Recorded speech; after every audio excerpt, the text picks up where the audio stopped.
আসসালামু আলাইকুম। দেখুন স্ক্রিনে দেখুন আমাদের এখানে একটি টপিক দেওয়া আছে। এখানে দেওয়া আছে গ্রাফিক্স ডিজাইন, তারপর দেখুন দেওয়া আছে ইমেজ ফরম্যাট, তারপর Adobe Photoshop, JPEG, PNG. Adobe ফটোশপে আপনারা যেই কাজ করেন, আপনাদের যখন জেপিইজি, পিএনজি ফরম্যাট দরকার হয়, তখন আপনারা কিভাবে জেপিইজি, পিএনজি ফরম্যাট এখানে তৈরি করবেন। আমরা অন্য কোথাও দেখবো না, আমরা দেখবো অ্যাডোবি ফটোশপে কিভাবে আমরা তৈরি করব।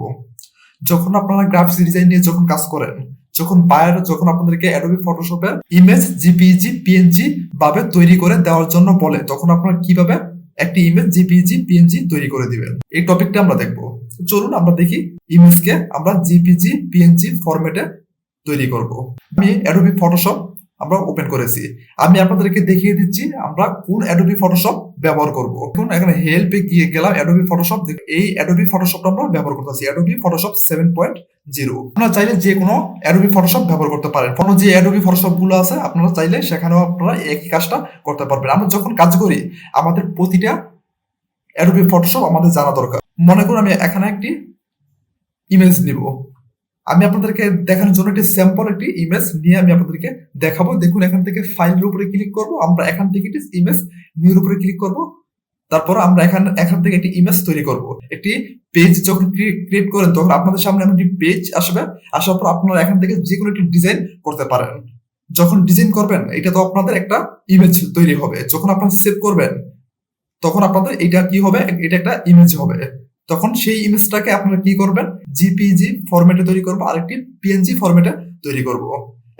আমি এখন একটি ইমেজ নিব।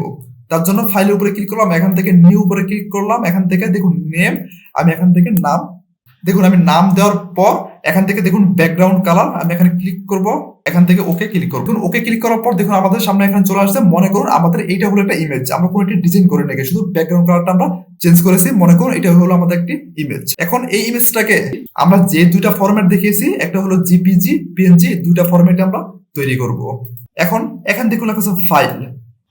যখন ফাইলের উপরে ক্লিক করবেন, ক্লিক করার পর দেখুন লেখা আছে সেভ ফর ওয়েব। সেভ এর নিচে দেখুন লেখা আছে সেভ ফর ওয়েব। তার সাথে একটি কিবোর্ড শর্টকাট দেওয়া আছে, Alt plus shift plus control plus S. আপনারা চাইলে এই কিবোর্ড শর্টকাটটা ব্যবহার করতে পারেন। প্রথমে আপনারা ফাইলে আসবেন, তারপর এখান থেকে লেখা আছে সেভ ফর ওয়েব। আপনারা সেভ এর উপরে ক্লিক করবেন না, সেভ ফর ওয়েব এর উপরে গিয়ে ক্লিক করবেন। আমাদের এখানে দেখুন আপনাদের এখানে সেটিং দেওয়া আছে।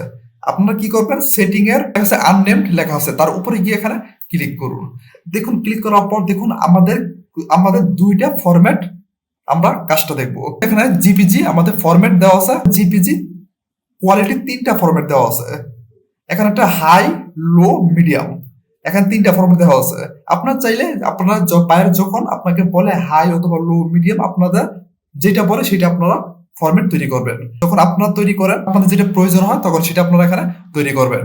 দেখুন এখানে জেপিজি হাই, আপনারা কি করবেন, জেপিজি হাই এর উপরে আমরা এখানে ক্লিক করব। দেখুন আমাদের এই ফরম্যাটটা কি হবে, আমার জেপিইজি ফরম্যাট তৈরি হবে। আমাদের আর কিছু আপনারা করবেন না, শুধু আমরা এতটুকু চেঞ্জ করেছি, আর কিছু করবেন না। তারপর এখান থেকে লেখা আছে সেভ।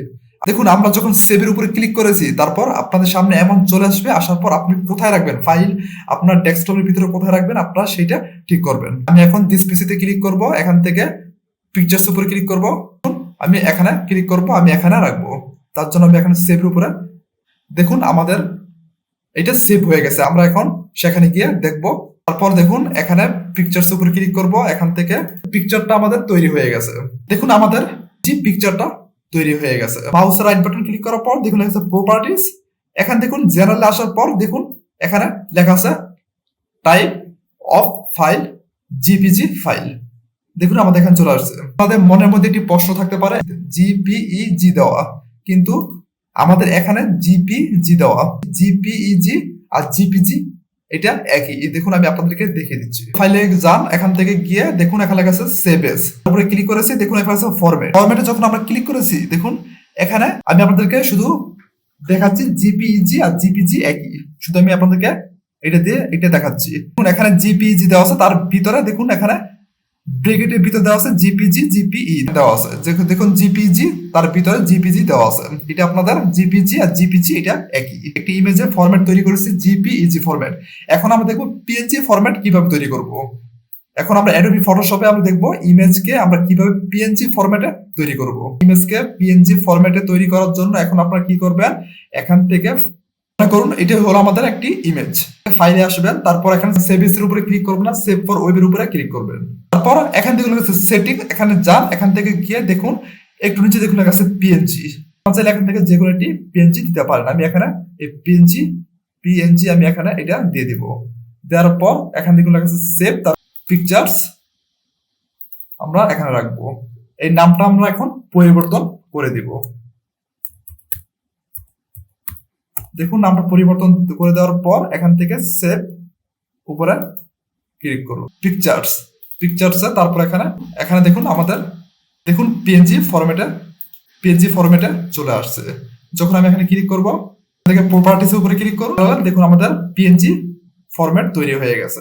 তাহলে আপনারা যখন ফ্রিল্যান্সিং এ যখন কাজ করেন, যখন আপনাদের অ্যাডোবি ফটোশপে যখন আপনাদের জেপিজি এবং পিএনজি ফরম্যাট দরকার হয়, তখন আপনারা সহজে ইমেজকে জেপিজি পিএনজি ফরম্যাটে তৈরি করতে পারবেন। যদি ভিডিওটি ভালো লাগে অবশ্যই আমার চ্যানেলটি সাবস্ক্রাইব করবেন, তার সাথে একটি লাইক, একটি কমেন্টস করবেন।